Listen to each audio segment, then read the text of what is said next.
Just remind me. The running order here is in June of 2015, I began asking a series of questions about overtime expenditure in the college. We were coming up to half year. The answers were, in some respects, unsatisfactory.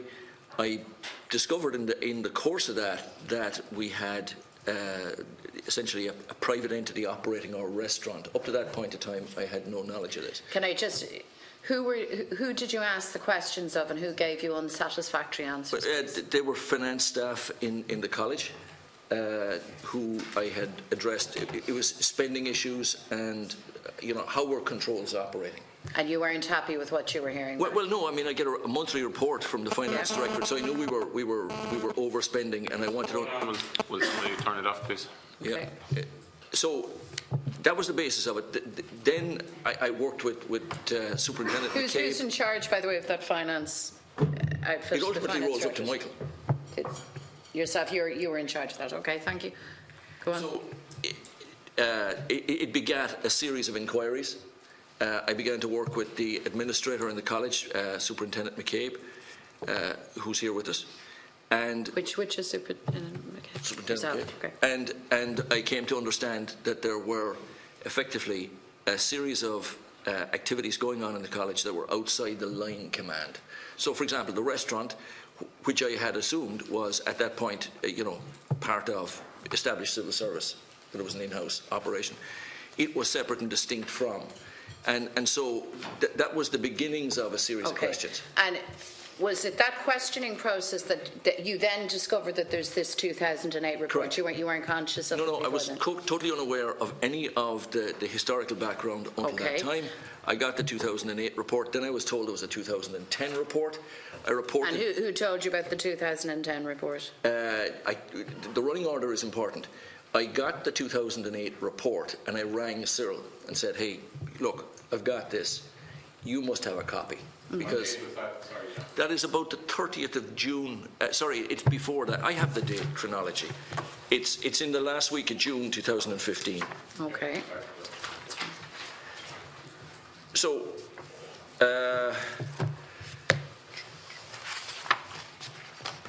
and I asked the author of the 2008 report to give a copy to Cyril if he didn't have it already in his office.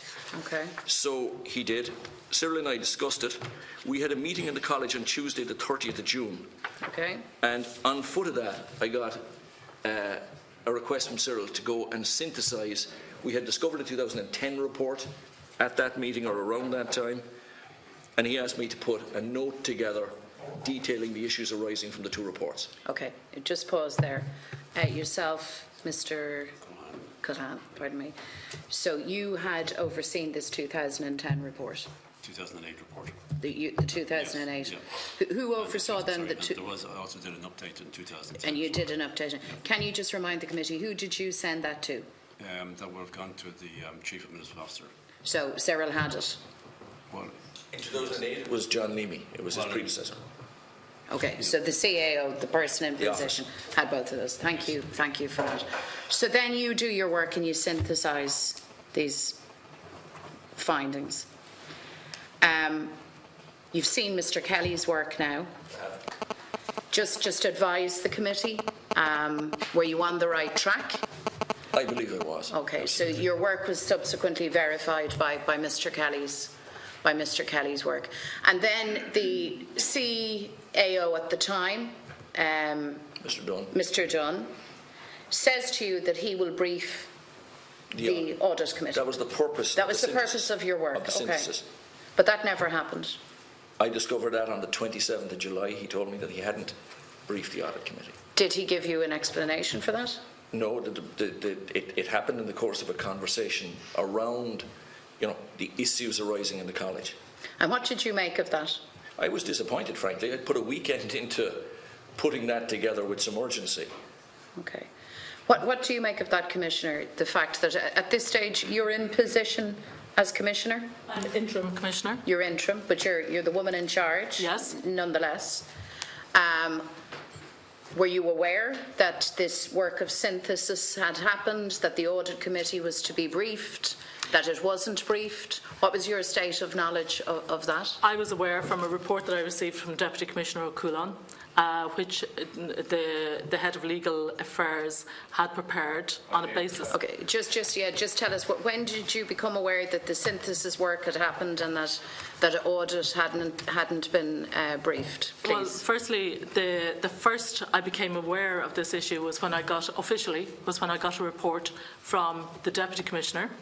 Was that already a brief report, you said? No, a report with a recommendation from the head of legal affairs, who had conversations the 28th of July.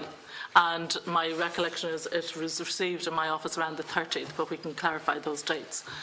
Prior to that, on the 27th of July, I believe, there was a very brief conversation in a room after a meeting in Templemore in which Mr Barrett raised certain issues, specifically around some work he was doing when I was present, along with the two Deputy Commissioners and the Chief Administrative Officer. My recollection is very brief. How brief? 5 minutes, 10 minutes? I would say, I don't know, Deputy, but I would say from recollection and from memory, it was brief. Okay, thank you. Does that tally with your recollection? The meeting lasted over 2 hours. The meeting was 2 hours? It was. It's in the minute. You have a minute of the meeting? Can the committee have a minute of the meeting? It's in the text of the document that I think the Chairman has already asked for. It circulated electronically to everyone was because of the Skype. Thank you, Carla. Can I ask the Commissioner, so the meeting was actually 2 hours isn't brief, is it?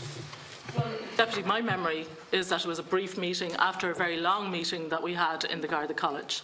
And my memory is that it was brief, and the issues in relation to the college, but there was an undertaking given that basically there would be a report forward. No, we just need to get to the bottom. We just need clarity on this, because in nobody's language is a 2 hour exchange brief.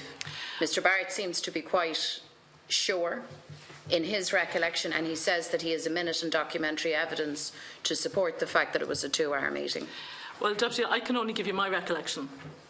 And I'm quite happy to look at Mr Barrett's minute that he references, because I haven't seen it. So I think it's very important that we do see the minute. Carla, could I suggest, unless this is totally irregular on my part, that we might suspend for 5 minutes to allow the Commissioner to view the documentation that Mr Barrett, I believe, has with him. Because we can't be sitting here with, was it a 5 minute meeting, was it a 2 hour meeting? So if with the indulgence of other members, I would be suggesting.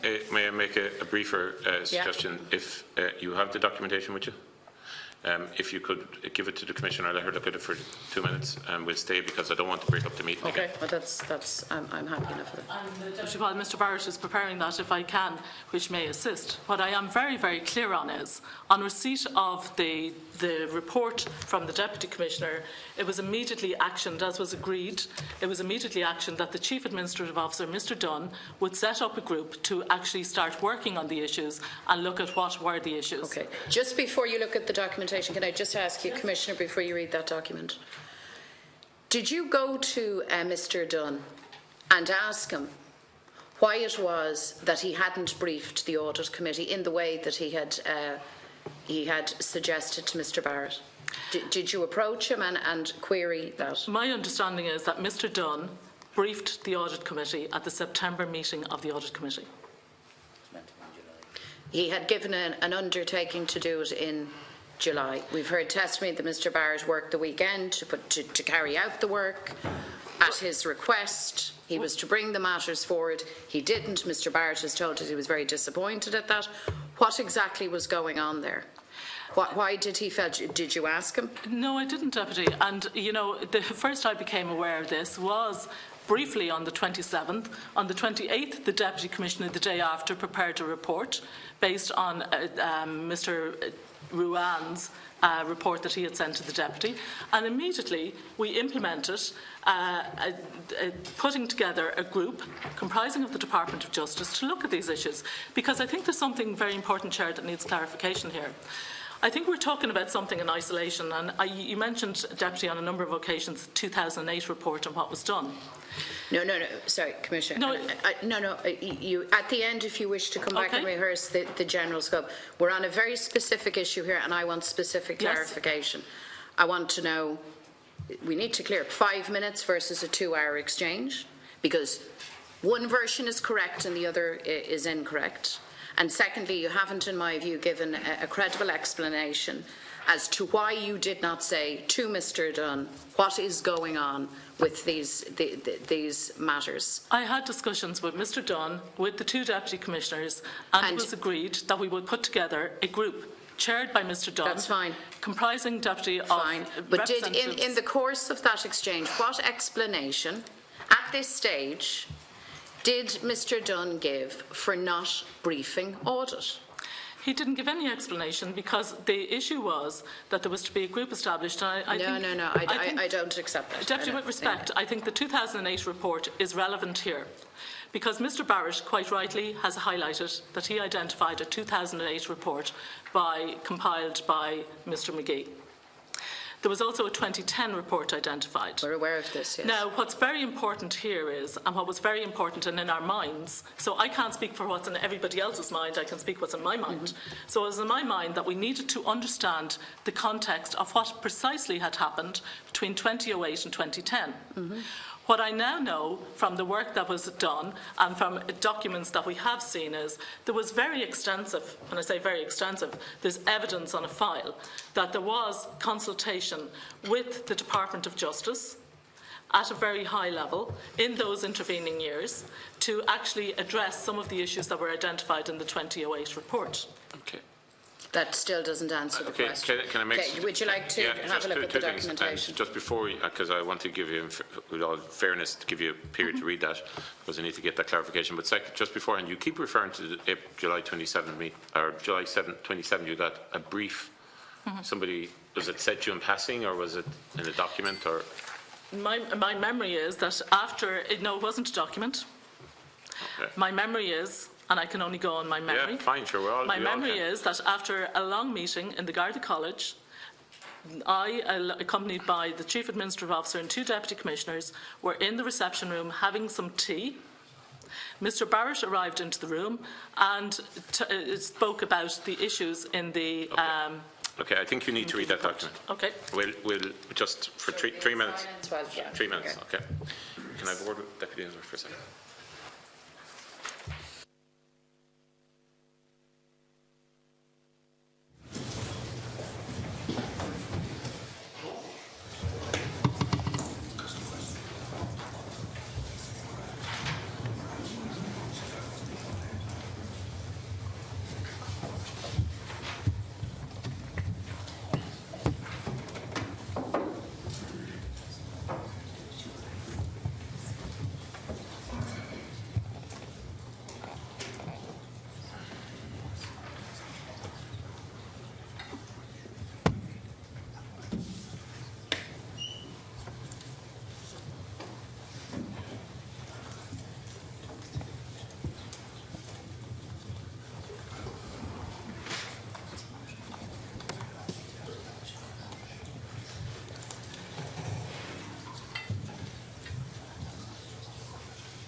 I want to be fair to.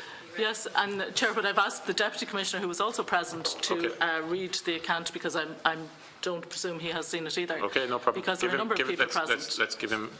A moment, yeah. Thank you. We'll be able to ask Mr Barrett afterwards.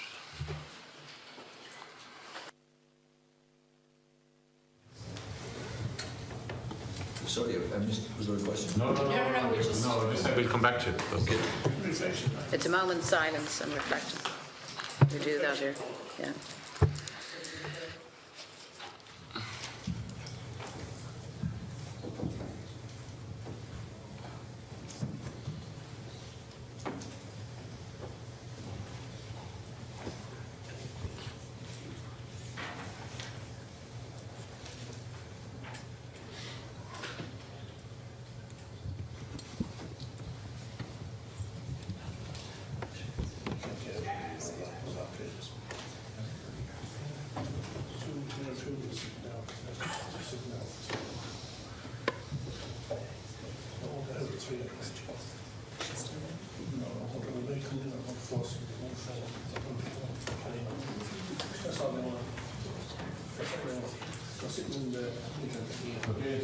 Deputy Commissioner, are you okay? Can I just ask for clarity, who wrote the minutes? I did. Okay. Okay, Commissioner, you might answer Deputy McDonald's question. They're not minutes as such, it's your record, or just clarify this. Or It's a letter to Cyril Dunn of September, and it's dated the 20th of the 9th, 15. FAO, Cyril Dunn, CEO, perspectives on the lessons to be learned from the interim report of Mr Justice Niall Fennelly with respect to the approach being taken in addressing financial and administrative irregularities at the Garda College in Templemore. That's the footer in each of the pages. Okay. It's important that we all should have read that. Yeah. It's important that we all should have seen it before we go and request it. Well, we can't do it now, but The difficulty is that we didn't have Mr Barrett's. We're going to have it distributed, but it's just this anomaly has arisen, and I think we need clarity on it. Okay, Commissioner, I answer the note question. that the document that that I have just read is not actually a minute of a meeting. It's I think it's called. Sorry, Joe. It's called. It's actually not a minute of a meeting, but I note, as in fairness Mr Barrett has said, it's a critical inflection point, is what it's titled. And it looks as, and I hear what Mr Barrett says, that this was prepared in September. This meeting, the meeting I refer to that I recall, took place on the 27th of July. I think you're both agreed that you're talking about the same meeting. Mr Barrett, are you resigning from your position, or is it still your view that it was a 2-hour meeting? I think when the committee has the document, it will speak eloquently for itself. It's a letter to Cyril Dunn. It is reflecting on a number of issues, and particularly drawing attention, as the Commissioner said, to what I call the inflection point. The meeting at the Garda College on Monday, July 27th was important in very many respects, and it goes on. And that's the meeting that you're referring to. So we are not in a position to reconcile two diametrically contradictory accounts of the duration of that meeting. So, Mr Barrett, obviously you felt that it was the time is in the meeting. Yeah. I make a reference to when the meeting began. What time did it begin at? I'll give you the details. It's in the document. The meeting began and ended. It started at 5:20. It even details the order in which people came into the room, believe it or not.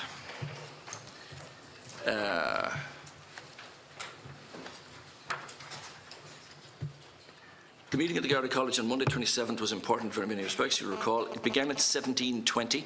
Thank you. We don't have it. Maybe it could be read out the record. Is it long? Is it long? It's long. It's long? about 6 pages long. Oh, okay. But I mean, Yeah. and it ended at 19. Well, I left the meeting at 19:37, and I was the first to leave. Okay, so that's nearly 2.25 hours, actually, isn't it? My maths isn't right. Okay.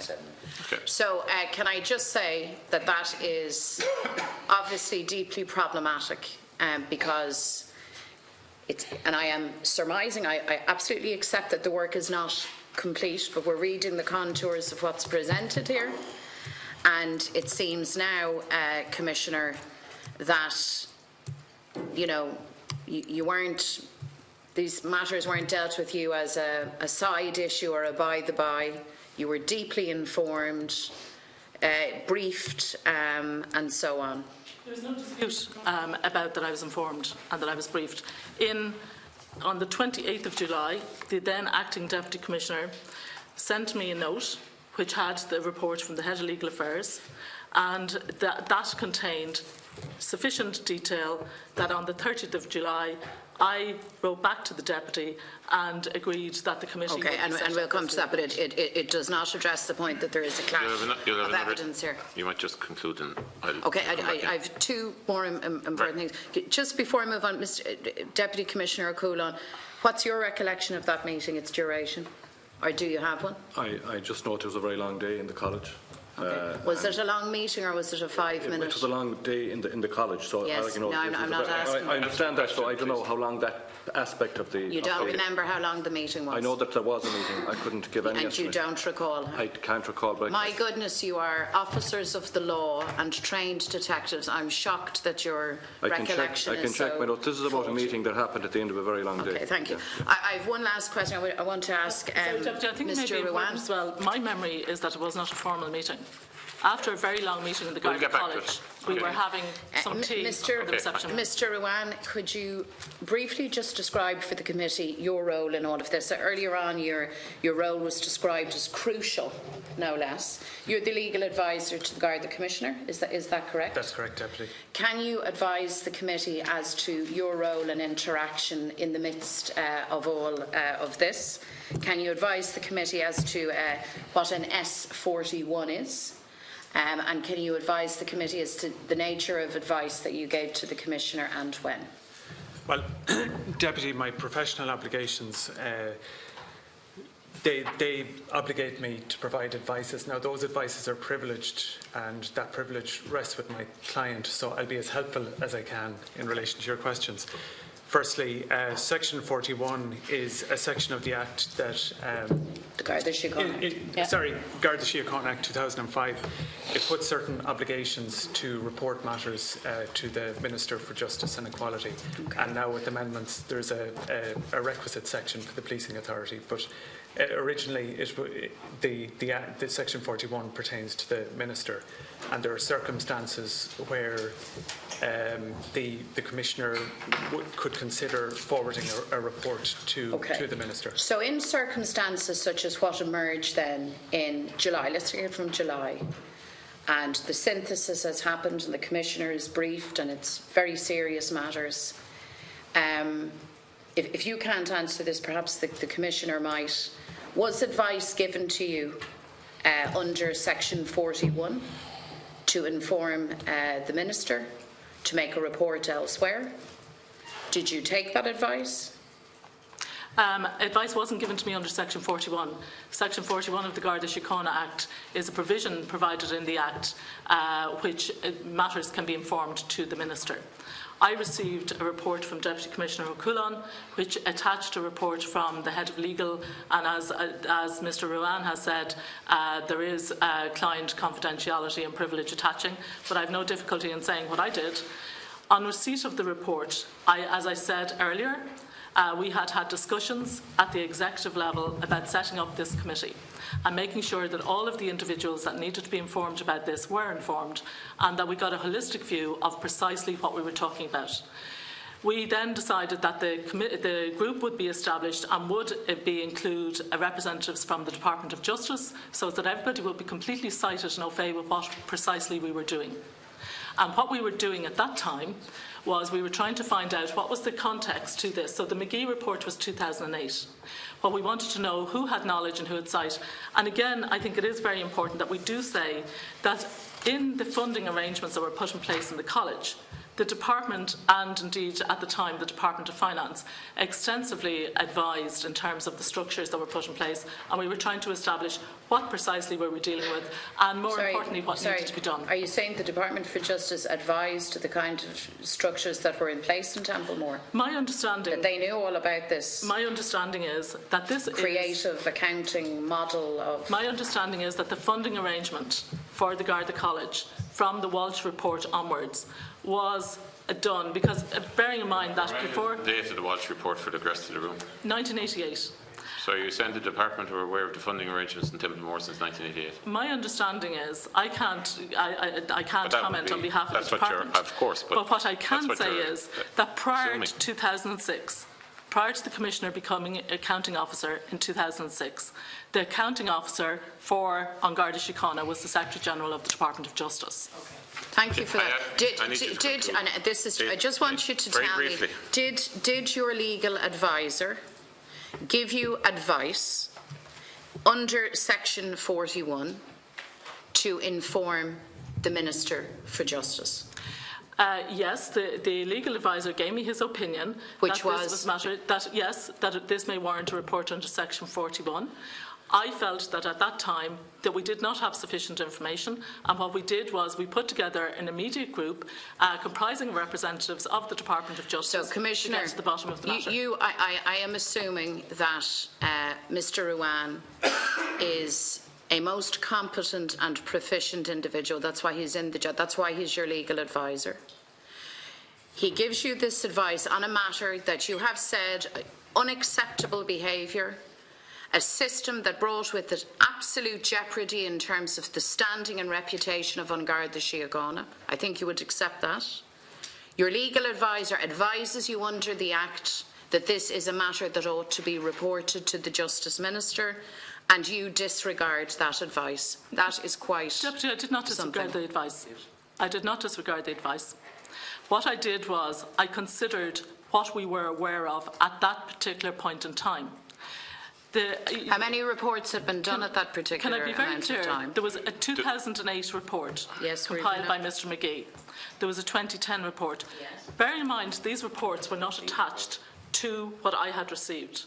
It was very important that in order for us to be fully informed and to be in a position to fully inform the Minister, and knowing that there had been a prior relationship over a number of years with the Department of Justice, that we would have a holistic view of exactly what had happened here, what had been done, and as evidenced in the interim audit report, which has now been completed by Mr Kelly, we're still not in a position to provide all of those answers. When did you tell the Minister of these happenings?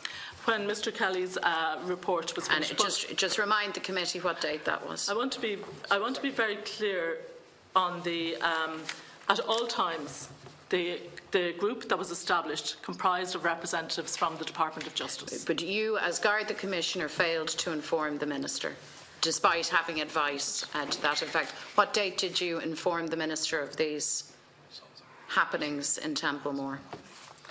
I'll have to check that, Deputy. I don't have it here, but from my recollection is that the Minister, the audit report, when it was completed, was sent to the Minister as a draft interim in around September 2016.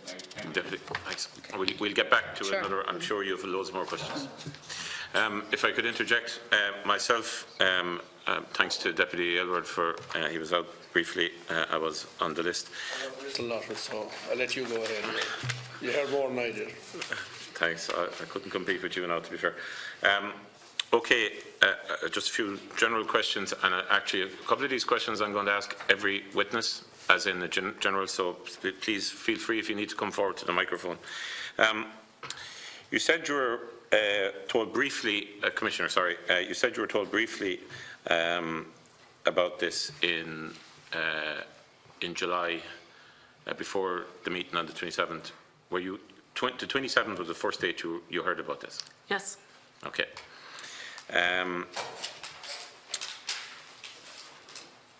Are you aware of my contribution to the Dáil in relation to the issues in Templemore on April the 12th? No, Deputy, I don't believe so. Is any of the witnesses? Okay, that's fine. I just want to ask that for clarity reasons. You became aware, Mr Barrett, when did you first become aware of the issues from the 2008 or 2010 report? I received a copy of the report probably around the last week of June, and I drew it to the attention immediately of Mr Dunn. I asked the author of the report to deliver a copy to Cyril in the event that he hadn't got a copy in his office, so that he and I could talk about the same text. 50? Yeah. Okay. Of all the witnesses here today, was anyone aware of, and I include the department in this, was anyone aware of the issues relating to 2008 or 2010 reports before June 2015? Remember, I'm asking every single person, so if anyone needs to step up to the microphone. Was anyone aware of any issues? Okay, so I'll rephrase my question. Had anyone any suspicions in relation to financial irregularities in relation to Templemore pre to June 2015? Any witness? This is for the record of the Public Accounts Committee. No. Okay. I just wanted to get that on the record. Deputy, sorry, Chair, perhaps I can interject. At certain points, certain limited issues prior to that had been referred for legal advice, but if I could put it, the entire context of matters were brought together by Mr Barrett. Fair enough. And just for information, the issues that were brought to your attention were individual items, or yes, were any of them brought to your attention by anyone in this room? Not by any individual in this room. Okay. Chair. Can I just interject as well on your question, right? I think a lot of people are reflecting on my question. Well, you had to have a little bit of thought on whatever.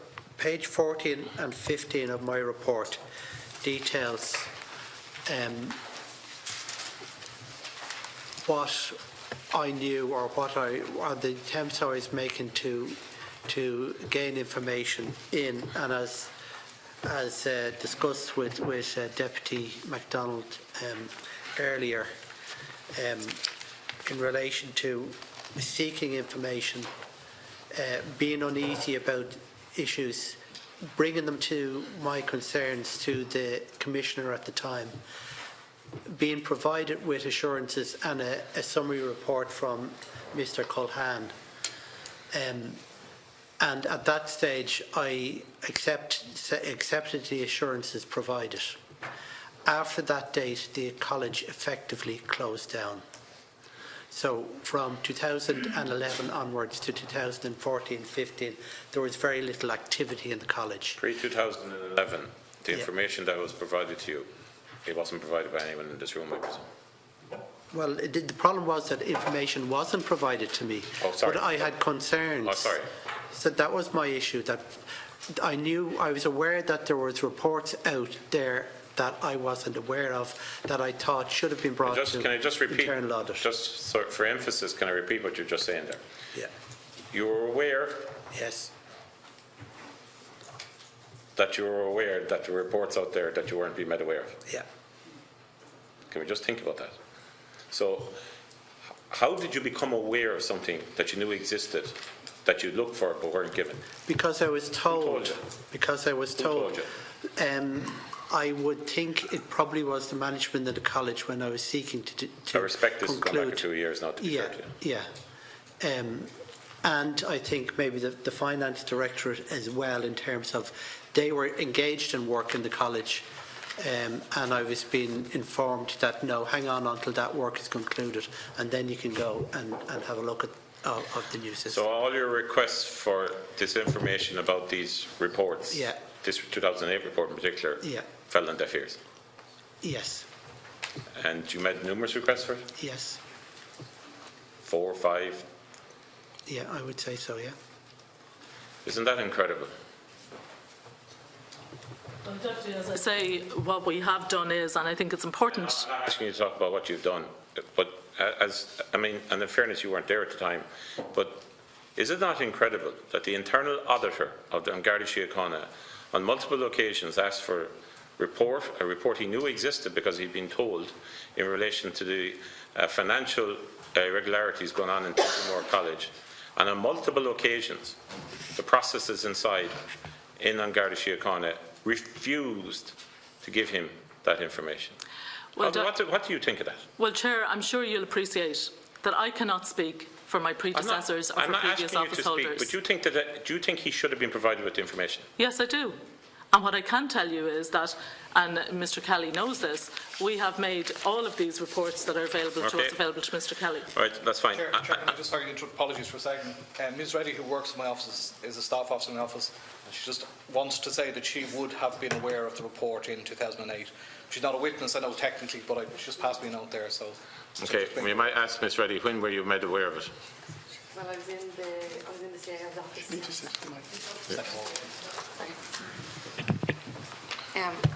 in the CIO's office since May 2008. So. You were just aware of it? Yeah, yeah. So you were aware that there was a report? Yeah. That's fine. Yeah, no problem. sorry. And thank you for coming forward. Just to respect the fact that you did, and thank you for doing so. I appreciate it. Chair, sorry, could I just actually interject as well, if you don't mind? There's an awful lot of people who have very reflective thoughts all of a sudden, isn't it? No, it's all right. This is a very interesting period in time. Go on. In terms of the 2008 report, that was done under my auspices in terms of I assigned staff to the Garda College to undertake that report. So I had the report, which I obviously then sent on to the Chief Administrative Officer. I also did an update in 2010 in terms of what progress had been made in terms of various actions taken by the Chief Superintendent. So, and that's obviously stated in Mr. Kelly's report as well. Obviously, how long have you been in you're the Chief Financial Officer. How long are you in that position? Over 8 years now. in that position, but I've been employed with Garda Síochána since 2000. Okay, that's fine. What role were you in previous? It was Director of Finance prior to that. Okay, what's the difference? Well, in terms of I suppose it was a promotion in terms of seniority and so on. So you've been aware of these issues for years. Does it not concern you that, seen as you actually had to supply information, people, whatever, in relation to the conduct of these reports, that as the Chief Financial Officer of Garda Síochána, that absolutely nothing happened to them from 2008 to 2016?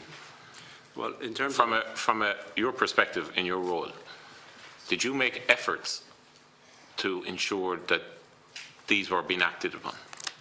Yes, in terms of, well, the 2008 report obviously was forwarded to the Chief Administrative Officer at the time, and certain actions were taken then.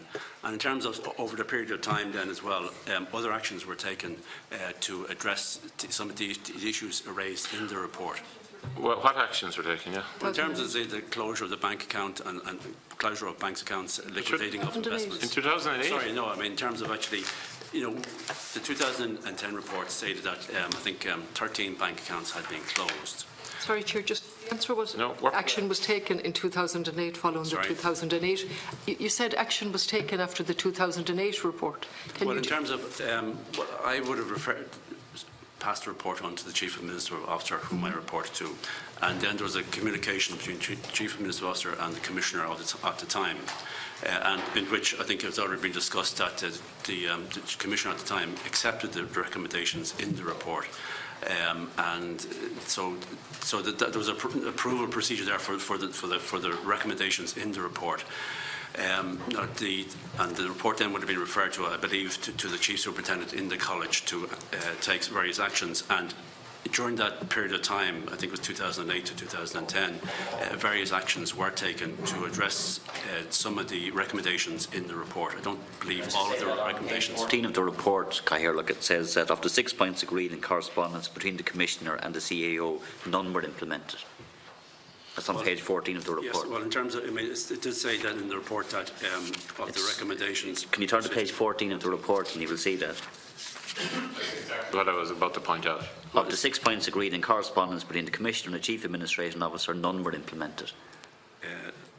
Stand over your statement that there were actions taken and actually is contradicted by the report itself. No, well, you just see the bullet points above that. 13 bank accounts were closed, the new college administrator role was established, and new processes were put in place and were reviewed at weekly PAF meetings. Yes, but in terms of the note that was given to the Commissioner and he accepted the recommendations and the logic was that they would be implemented, none of them were implemented. The witness, I'll give you a moment in a minute. Go ahead. Answer the question, please. Well, in terms, You referenced the note between the Commissioner and the CAO. Yeah. So you brought that up.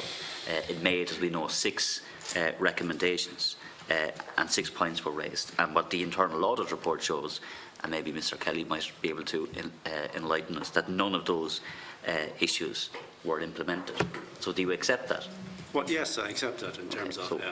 So I mean, in terms, but I mean, okay, I mean, maybe the 6 core points, but in terms of there was some action there taken in terms of closing bank accounts. Sorry, Deputy, just before Mr. Nugent comes in, you made a very interesting point there. You said there were weekly pathway meetings in relation to this. Well, I'm just reading the report. I know. Here. I wasn't in attendance at those. But meetings. There were weekly meetings about the 2008 report, were there?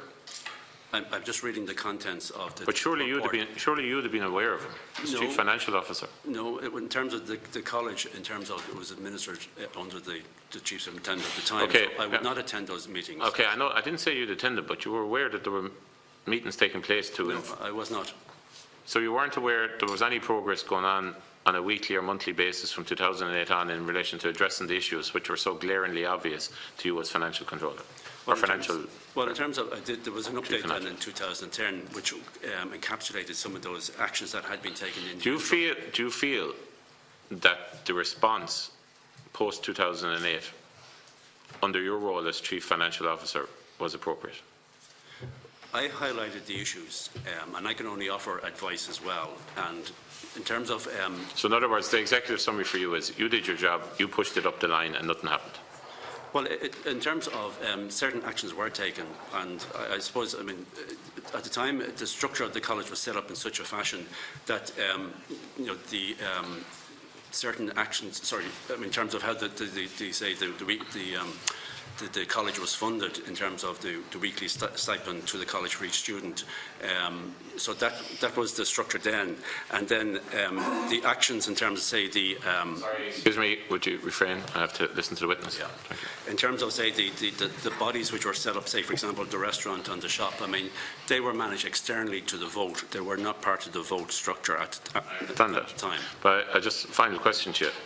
Were you happy that the 2008 report, the issues that arose under, sorry lads, please, I need you, we need cueness, that the 2008 report, and you as Chief Financial Officer, the actions that were, and you were aware of because you assigned the staff and all of that, you said so earlier, were you happy with the way in which those actions were implemented?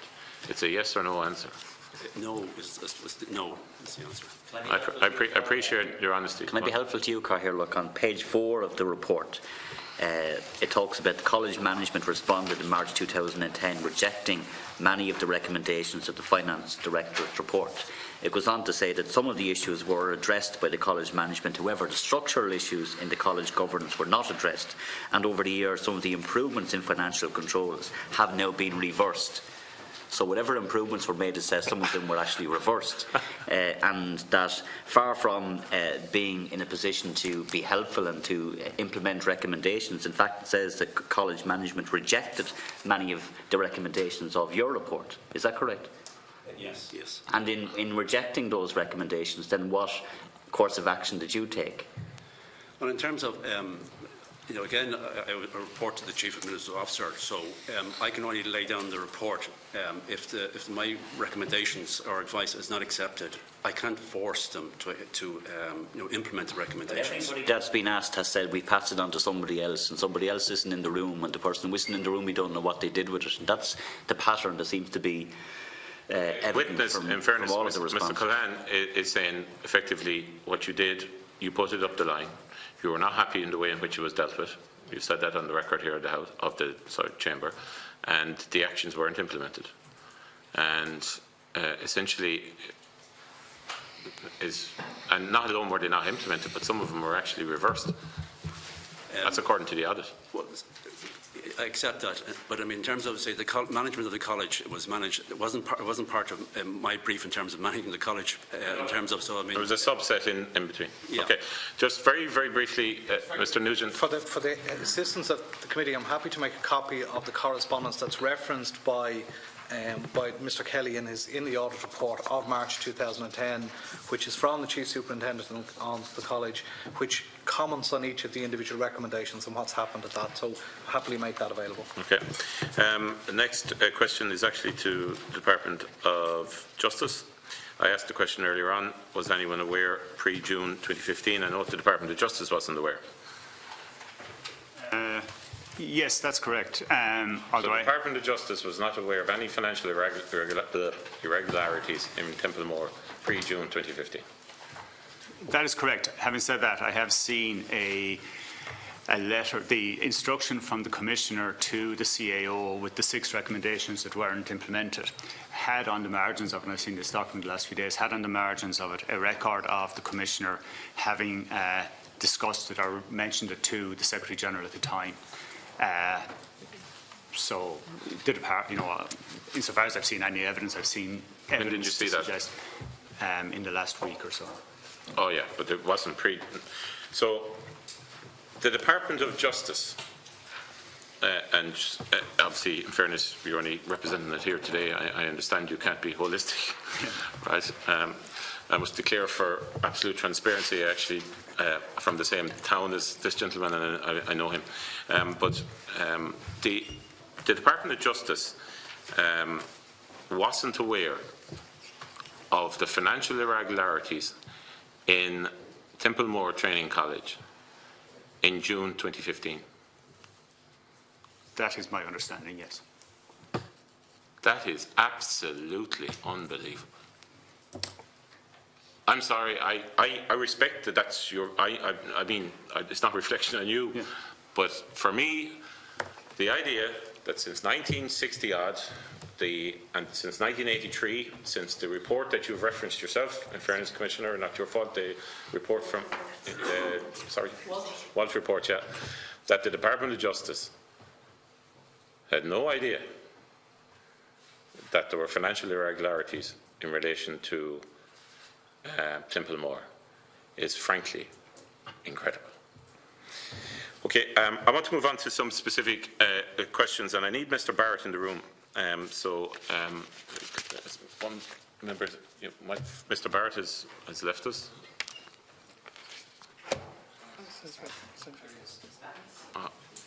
Thanks.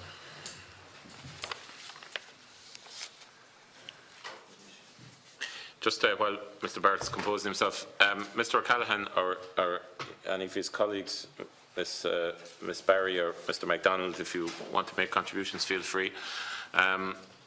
Because obviously, if there's anything you feel different about, you need to say it now. Excuse me, Chair. Sorry, could I just? Yeah, of course. Just to clarify.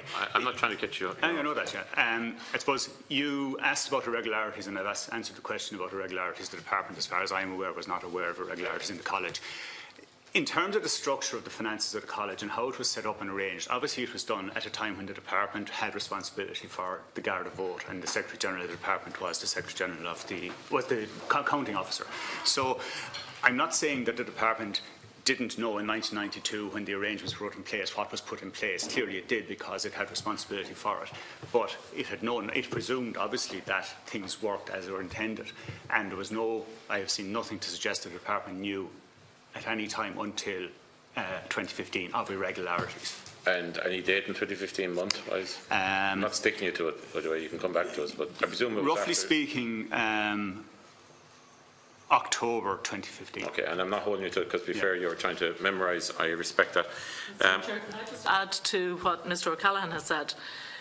We have found on a file indications that there were, after the 2008 report, conversations or meetings, and again I can't speak for the people that had them, with the then Commissioner, the then Chief Administrative Officer and the then Secretary General of the department. There was also, and I think this is important in the context of what we're talking about, there is also indications on the file that there was external advice sought in terms of how can these matters be addressed. To be helpful, Commissioner, would you mind providing, I know you're doing a bit of a trawl, so I appreciate whatever evidence you find there, would you mind through your colleagues sharing with us in the next week or so? Yes, and it's all been made available to Mr. Kelly in the completion of his... that specific information is important to this committee, to draw a connection whether the department was aware, and especially if they commissioned, and I respect, by the way, the representatives here are not long in the department in some cases, and there's no inference based on them at all. They can't have holistic knowledge of stuff that went on previous to them. But you might provide us with that. It would be helpful to this committee, because there are just some questions obviously there we have to ask. Moving on, so just to encapsulate a couple of issues, we have the 2006 report or knowledge, we have the 2008 report, which was probably the first time it was encapsulated the issues, and we have the 2010 report. And from evidence today, we have found that these reports went to a certain level in Garda Síochána and never made it to the internal auditor. Is that fair to summarise? Has anyone any contradiction? Speak up now. Anyone? The 2006 report that was discovered by me. So the 2008 report and 2010 report didn't go to me till I started auditing, and I started last year in June 2016. Okay, and just to clarify, just to get the facts, the Commissioner, you found out about the 2008 report in 2015. In July 2015. The same date that you found out about the other issues. It's on in July 2015. On the 27th or 28th or 27th or 28th. Yeah. Okay, fine. Who was on the audit committee? Who was on the audit committee during these years? Give us a flavour of who sat on the audit committees around, say, from 2008 up to 2016. I'd have to get you, Chair. I don't have the... Can you provide us with a copy of who was on the audit committees from 2006 to 2016 inclusive, please? Yes. Sorry, can I just... 2006, Deputy, just to be clear. 6 to 16. 6 to 16. I'd be very anxious to see who was on it. Obviously, it was made up of Garda personnel. No, Chair. It was made up of. Sorry, it was made up of independent members of the audit committee. Yeah. I think going back, and somebody can correct me, my understanding has gone back to 2005. Individuals who are nominated, I understand, by the department. Yeah, so they're nominated by the department. Sorry, yes. I meant to say that. Sorry, it's been a long day. Yeah. Okay. We've heard from Mr. Barrett that the head of he briefed the head of administration in what date? July 6th. Reports dated 6th July. In fairness to Mr. Barrett, you seem to have dates and times off the top of your head. So you briefed the head of administration.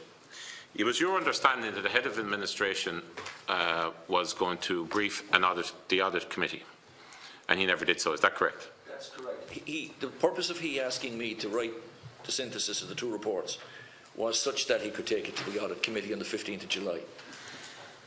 And it didn't happen? I understood that. I only learned that after the fact. Are you aware when it did happen? I learned yesterday that there was an element of the September meeting, but my understanding prior to yesterday was that it was November, but that's neither here nor there. How did you learn that yesterday? In a conversation. With who? With Deputy O'Coolan. Okay. In what context did you have a conversation yesterday? In the context of... Preparing for this? Yeah. Just making certain that I had context. So just for the context of everyone else, so the information of everyone else in the committee, obviously, Commissioner, there were meetings that took place amongst yourselves in relation to preparing for this meeting. I'm not saying there's anything wrong with that, I'm just making... Yes, okay. yes. But with respect, Chair, I mean, this is a 16,000 person, $1.7 billion organisation. I understand that. I'm not making any... It's a lot of material. I agree with you. I'm not making any aspersions in relation to that at all.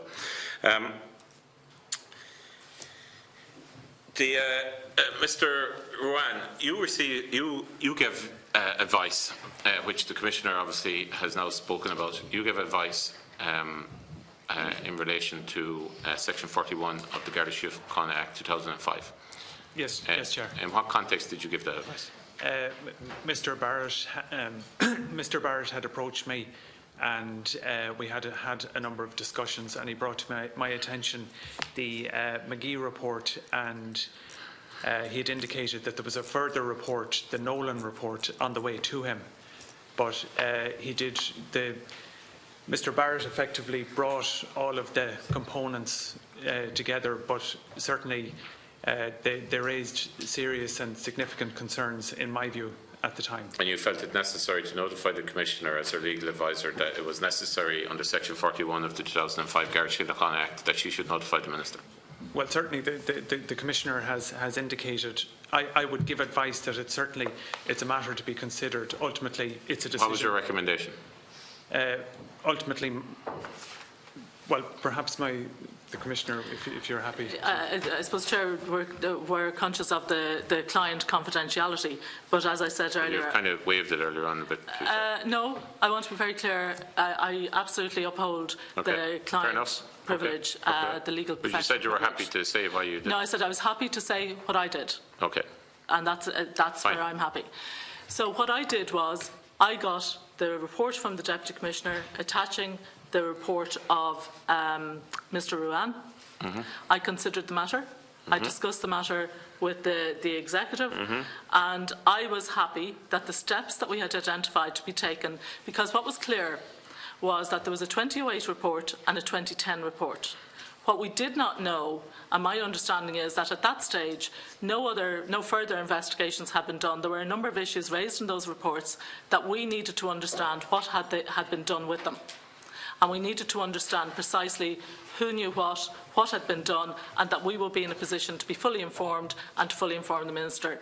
I also took the decision that basically we needed to have representatives from all of the relevant sections on that committee or in that group, and also the Department of Justice. Okay, in fairness, you've said that previously.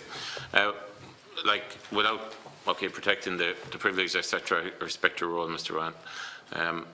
Would it be normal for you to effectively disregard legal advice? I most certainly didn't disregard it. Okay, would it be I considered it very carefully. Would it be normal for you not to take the action? I would always consider the advice, legal advice, very, very seriously. But the ultimate upshot here was the Minister was not informed. But, Deputy, what we did was we set up a group comprising of officials from the department. No, but the Minister was not informed. To ensure the provision under Section 41, and it's clear that the department had previous knowledge in relation to this matter. And the fact is it's that... Clear. It's clear. You do realise that as you do realise, sorry, Deputy, you do realise that what you're saying is a contradiction to what the No, department sorry, Deputy, just to clarify. It is clear, from my understanding, that the department had knowledge going way back to 1988, and I'm not sure of exactly the date, but there are certainly indications. Prior to the Commissioner becoming accounting officer, the department had an involvement in this whole structure that was put in place around a funding model. You've already said you supplied documents in relation to recent times as well. Yes. And so, therefore, the appropriate thing to do, in my view, at that time, was to follow the recommendations made by the Deputy Commissioner, who informed me that basically he didn't feel that we were in possession of sufficient information and the further work required to be done. Okay. But the upshot of it all was you did not inform the Minister. The Minister was informed on completion of Mr Kelly's interim audit report. But the upshot of it all was you choose not to inform the Minister. No, I did inform the Minister, Chair. The Minister was informed when Mr Kelly completed his report, his interim audit report, in September 2016. For everyone watching, what was the difference in time frame? How long was the gap between the letter you got, correspondence you got from Mr Rowan to the date that you actually informed the Minister? So roughly what we did was the group was established comprising of representatives. There are a number of meetings of that group where they discussed all of the issues, including the persons that were present from the Department of Justice. And Mr Kelly was initiated his audit in March 2016. The interim audit report was completed in September 2016, and that was forwarded immediately to the department. Okay, can you answer my question, please? What date? Almost at 10 months, 11 months? September 2016. Okay. Mr Barrett, when did you meet Mr Howard and go through the issues in relation to your report? I met him on the 2nd.